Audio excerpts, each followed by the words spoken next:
Welcome to the INFOWARS Nightly News. I'm David Knight, and it's Monday, December 29th, 2014. Here are our top stories. Tonight, the Supreme Court rules against Fourth Amendment protections. Then, the Pope throws his hat into the ring on climate change. And get ready for the toilet troopers. That's next on the INFOWARS Nightly News. I want to throw up. What a cult of fruits.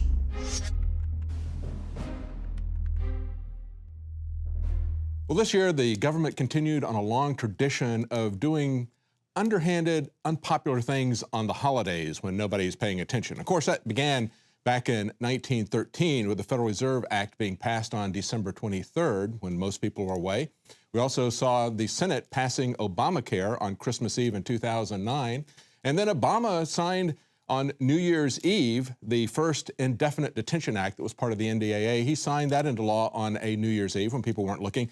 This year, it's the NSA doing a data dump, showing their decades worth of surveillance reports. Now, this is something that was put out by the ACLU. They had a Freedom of Information request due to a lawsuit that they were trying to get information about what the NSA was doing. And then this covered activities from mid-2001 to 2013. Very heavily redacted reports, and all we see here is really just a few incidences of saying that we looked at somebody's data by accident, or the worst thing that I saw out of this was an NSA analyst searched her spouse's personal telephone directory, and that's not really the issue.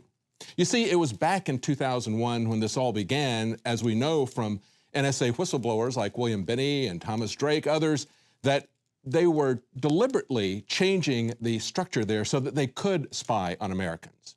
The internally developed software called ThinThread would not allow them to do any of this, even if it were innocent mistakes. Instead, Michael Hayden, then the director of the NSA, deliberately went with an outsourced version that was called Trailblazer that allowed them to blanket search Americans, not keeping those kind of protections in. I think that dumping this out on Christmas Day not only provides a way for them to hide any information or to keep it under the cover that they are, yes, in fact, spying on Americans, but also to minimize any discussion of it. And it's a report that is very much like the Senate Intelligence Committee. It is a whitewashing of what this government is doing to us. It is far worse than any of the information that's revealed in here, even in this heavily redacted report, just as the torture that is going on by the CIA, as well as the other things, criminal activities that our government are involved in, are whitewashed over and over again by people like the Senate Intelligence Committee, even these FOIA requests.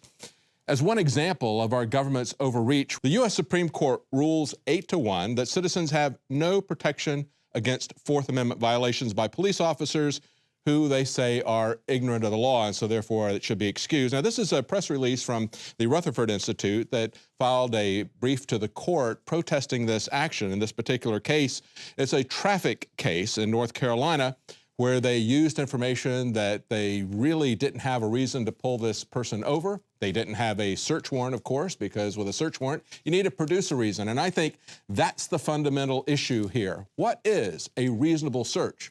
Well, certainly a reasonable search would be something that doesn't violate the law. But of course, it was excused by the Supreme Court, saying it doesn't matter that this guy was pulled over for no reason. The police officer didn't need to know the law. Now, that's another important step that they've taken. Not just violating our Fourth Amendment rights, but saying that the police don't have to be constrained at all by their ignorance. Why should we assume that the police would be trained in what the law is when they're law enforcement? The article states, by refusing to hold police accountable to knowing and abiding by the rule of law, the Supreme Court has given government officials a green light to routinely violate the law. The attorneys for the Rutherford Institute also warn against allowing government agents to benefit from their mistakes of law, deliberate or otherwise. They say it will become an incentive for abuse. But how much more abusive can the government get? There seems to be no limit to the kinds of intrusions, the kind of paranoid surveillance that the government will perform on the public. Now we see that they're getting even worse. They're going to actually look at our excrement. to see if we're using illegal drugs. In an article on INFOWARS.com today, the war on drugs just got even more vile. Police to begin inspecting your poop. Yeah, literally. And this is something they call sewage epidemiology. It's a rapidly expanding field that can provide information on illicit drug usage in communities based on measured concentrations and samples from wastewater treatment plants. Now, we know that the SSRIs that are being prescribed like candy to people are turning up in our water supply. We see them turning up in the rivers and streams. We see them affecting the behavior of the fish even. So how much more so is that going to affect the population's behavior? But we don't need to worry about the SSRIs. No, it's only the drugs that are not made by Big Pharma, part of the war on drugs. And of course, that's where all of these infringements on the Fourth Amendment, on so many of our fundamental freedoms, and the beginning of the militarized police state began, and that was with the war on drugs. They go on and say, this is a report from the American Chemical Society, and they're talking about how the war on drugs can get a boost with a new method that analyzes sewage to track levels of illicit drugs in local communities in real time. There you go. A new study, the first of its kind in the U.S., was published by the journal Environmental Science and Technology and could help law enforcement identify new drug hotspots and monitor whether anti-drug measures are working. Newsflash, we don't need an analyst to tell us that the war on drugs isn't working. We're more than 40 years in. And from our perspective, if indeed they were trying to stop people from using drugs, it is a certifiable failure. If they're trying to use it to create a police state to destroy our fundamental rights, it's been a resounding success. Now, look at the other aspect of this. As Alex Jones pointed out on the radio show earlier today, we've seen that in the past, of course, the president's poop is completely secure. It is a national security secret. This was something that was reported back in 2006 by Wayne Madsen in the Wayne Madsen Report. Even Bush's feces and urine are classified as top secret. Now, this is from a trip to Vienna. He said, everybody was talking in Vienna about the heavy-handed Gestapo-like security that was taking place around Bush. But the one thing that they weren't talking about that much was toilet security. That's right, toil-sec. That has the Austrians talking the most. They said the White House flew in a special portable toilet to Vienna for Bush's personal use during his visit. And he says the veil of secrecy, of course, and everything the government does extends even over the president's bodily excretions. They had a special porta-john that would capture his feces and urine and fly the waste material back to the U.S. in case some enterprising foreign intelligence agency conducted a sewage pipe operation to tap and examine his waste. And he says, one can only wonder why they would be concerned about somebody looking at what is in his waste. And in that article, he points out how the CIA, of course, had in fact done that to many foreign leaders to determine what their state of health was. And they did learn that Hafez Assad suffered from diabetes and cancer, so that could be useful intelligence information. However, we know that George W. didn't have any health issues 8 years ago that they needed to worry about. He's in perfectly good health today. So what would they be trying to keep people from discovering? Was George Bush a heavy user of illegal drugs? Was George Bush on a mind control drug from his CIA handlers? I guess we'll never know because the government has a veil of secrecy over everything that they do. But everything that we do, including our excrement, is to be examined by them. Now, the Pope has come out strongly in favor of climate change, so strongly that it really underscores what many people who are skeptics of climate change accuse it of being, and that is a religion. We see from The Guardian, they say Pope Francis's edict on climate change will anger deniers. See there, right there, that's the religious terms, deniers. Let me confess to you that I am a global warming infidel. I don't believe it. The data doesn't support it. And we have seen people who do believe it, who teach it as if it was a religion, who get so angry as if you had blasphemed their God. They will go in and mess with the data to hide the decline, quote unquote. That was in the emails from ClimateGate 1. And then, of course, we had another large number of documents in ClimateGate 2 a couple of years later, 5,000 emails that showed that they were working to cook the books, to hide the decline, to hide the fact that there hasn't been any global warming, that their models are not correct. But now we're moving on just in blind faith to accept this. And this is what the Pope is going to do. They say he's going to publish a rare encyclical on climate change. He's going to urge all Catholics to take action. This isn't just his opinion. He wants Catholics to take action as a matter of faith. The document will be sent to the world's 5,000 Catholic bishops, 400,000 priests, and they will distribute it to parishioners. And they say the Pope has argued for a radical new financial and economic system as well to avoid human inequality. Well, one of the ways that you're going to increase human suffering, of course, is to make energy use expensive. Everybody can see that that's going to have an immediate effect on people's lifestyles. And we've seen that happen to a large degree in many of the European countries where they have enacted these carbon laws to try to control the amount of global warming and CO2 emissions. We've seen a drastic reduction in lifestyle, actually threatening the life of many poor people who are on pensions, not being able to afford to even heat their homes in some countries. But it goes beyond that.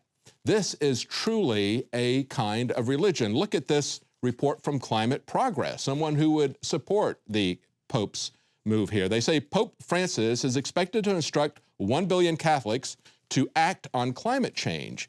And the way they point this out, they say that he's going to tell them that acting on climate change is essential to the faith. See, that's what an encyclical does.